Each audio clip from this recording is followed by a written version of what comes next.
And graphic teaching art में आपका स्वागत है। आज मैं आपको इलिस्ट्रेटर में ऑब्जेक्ट में जाके लाइव पेंट के बारे में बताने जा रहा हूँ। तो सबसे पहले फाइल में गई, कंट्रोल एन एक न्यू शीट लेता हूँ। इस तरीके से कोई नई शीट ली तो ये लाइव जो पेंट है आपका ये यहाँ शो करता है। इस तरीके से जो यहाँ भाग से है टूल्स के अंदर वो चीज़ अंदर से दिखा रहा है। तो इसके लिए हम क्या करते हैं, हम सबसे पहले प्लेस पे जाते हैं। प्लेस पे जाने के बाद हम बाहर से कोई पिक्चर लेके आते हैं। तो जैसे ये पिक्चर है तो ये मैंने पिक्चर शो कर दी आपकी इस तरीके से।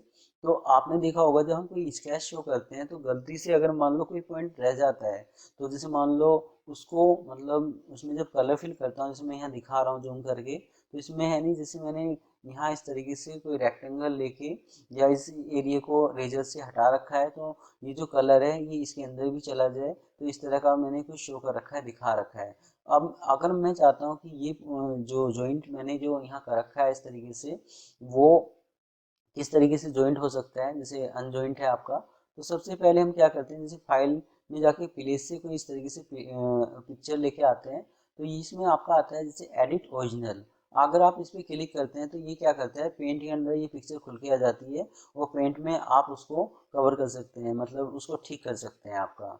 इसके बाद अगर मुझे इलिस्ट्रेटर में ही ठीक करना है तो आप क्या करते हैं, इसको इमेज ट्रेस पे क्लिक करते हैं। ओके, ये इमेज ट्रेस हो गया इस तरीके से। इमेज ट्रेस करने के बाद हम क्या करते हैं, जैसे ये ट्रेस करके दिखा रहा है आपको, ये ट्रेस कर दिया इसने, फिर एक्सपेंड पे क्लिक करता हूँ, ये एक्सपेंड हो जाता है। अब आप ऑब्जेक्ट में गए, ऑब्जेक्ट में जाके ये लीव पेंट पे क्लिक करता हूँ तो ये ऑप्शन जब भी शो करेगा जब आप इमेज ट्रेस और एक्सपेंड करेंगे। तो यहाँ आपको मेक पे क्लिक करना है, तो मेक पे क्लिक करता हूँ तो ये मेक हो जाता है इस तरीके से। जो पॉइंट आ रहे हैं ये इस तरीके से ऑप्शन शो करता है आपका। मेक पे क्लिक करने के बाद हम इसको पहले जैसा कर सकते हैं। अब ये गैप ऑप्शन है, एक्सपेंड आप यहाँ से भी कर सकते हैं जो हमने बाहर से किया है आपका।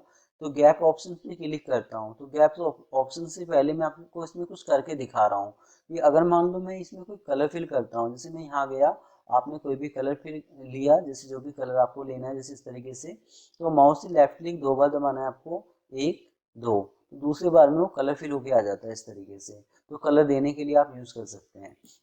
तो हमारा क्या है कि जैसे अगर हमारा कलर अंदर ना जाए तो उसके लिए हमारा हमारा ऑप्शंस क्या है कि जैसे हम यहाँ जाएंगे, आप इसमें गैप ऑप्शंस पे क्लिक करेंगे तो ये रेड कलर का आइकन आ रहा है। तो पहले इसने ले लिया था, जैसे रेड कलर का जो आइकन है इसका है कि हम किस तरह का कलर लेना चाहते हैं। अगर मैंने किया ब्लू, क्योंकि यहाँ ब्लू शो कर रहा है तो यहाँ ब्लू ही हम शो करते हैं जिससे कि वो रेड कलर अलग से दिखाई ना दे। तो अगर ऐसा कोई जॉइंट है तो उसको ज्वाइंट करने के लिए आप यहाँ यूज कर सकते हैं गैप ऑप्शंस। तो इसमें अलग अलग स्टाइल हैं जो भी आप लेना चाहें।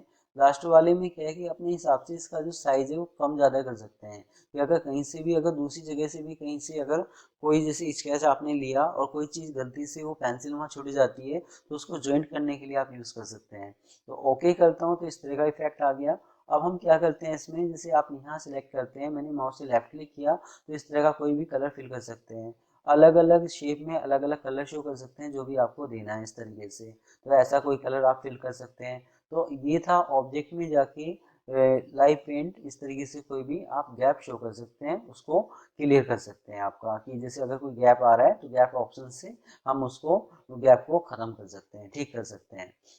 इसके बाद हमारा चलता है यहाँ जाके फाइल में गए, मैंने किया है प्लेस पे क्लिक, आप यहाँ प्लेस पे क्लिक करते हैं। अब हम यहाँ करते हैं इसमें वॉलपेपर पे क्लिक। तो ये काफ़ी सारे वॉलपेपर हैं, कोई भी हम वॉलपेपर शो कर सकते हैं। तो जैसे मैंने कुछ इस तरह का वॉलपेपर लिया।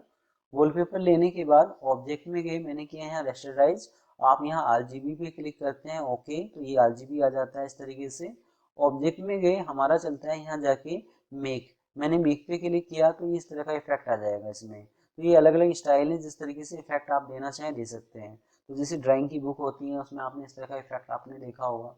अब मैं यहाँ ऑब्जेक्ट में गया, मैंने किया यहाँ जाके, जैसे पहले इसको सिलेक्ट किया, ऑब्जेक्ट में गया, मैंने किया एक्सपेंड, तो ये पाथ में कन्वर्ट कर देगा, इस तरीके से पाथ बना देगा आपका। तो जो चीज़ मैं बाहर से कर रहा हूँ ऑब्जेक्ट में जाके, तो वही आप ऑब्जेक्ट में जाके इमेज ट्रेस में जाके एक्सपेंड यहाँ से भी कर सकते हैं। तो एक्सपेंड कर दिया। अब इसका यूज़ क्या है, अपनी इच्छा से कोई भी कलर फिल कर सकते हैं। तो जब मैं कलर दे रहा हूँ तो ये इस तरीके से आ रहा है, ये पूरी की पूरी शीट पे शो कर रहा है क्योंकि सिलेक्शन पूरी शीट का है आपका। अगर आप यहाँ क्या करते हैं, जैसे मैंने यहाँ किया, इस पर सिलेक्ट, बाहर क्लिक करता हूँ, फिर इस पर सिलेक्ट करता हूँ, तो किसी एक पार्ट में आप इस तरीके से कोई भी कलर फिल कर सकते हैं। तो इस तरीके से कलर होके आ जाएगा जो भी अपने हिसाब से कलर आप देना चाहें इस तरीके से। तो उसने क्या करा, उस इमेज को ट्रेस कर दिया एक तरीके से। तो मैं कंट्रोल जेड कर रहा हूँ, पहले जैसे लेके आ रहा हूँ इस तरीके से। तो ऑब्जेक्ट में जाके, इमेज ट्रेस में जाके इसका काम था मेक, कि पहले ये एक इमेज बनाएगा और फिर आप एक्सपेंड करेंगे। इसमें दो सेकंड वाला पॉइंट है कि मेक एंड एक्सपेंड, कि वो मेक भी करे और पाथ भी बना दे। तो जैसे मैंने इस पर सिलेक्ट किया तो ये दोनों काम एक साथ कर देगा, कि इसको मेक में कंप्लीट कर देगा, मतलब इस तरह की इमेज बना देगा और पाथ में भी कन्वर्ट कर देगा। तो यहाँ हम क्या करते हैं, यहाँ ये एक एक स्टेप शो करता है कि मेक फिर एक्सपेंड, या मेक एंड एक्सपेंड, इस तरीके से ये पहले जैसी पिक्चर बनाने के लिए आप यूज़ कर सकते हैं। तो ये इमेज ट्रेस था। तो आज मेरी ये वीडियो आपको कैसी लगी आप मुझे ज़रूर बता सकते हैं। धन्यवाद।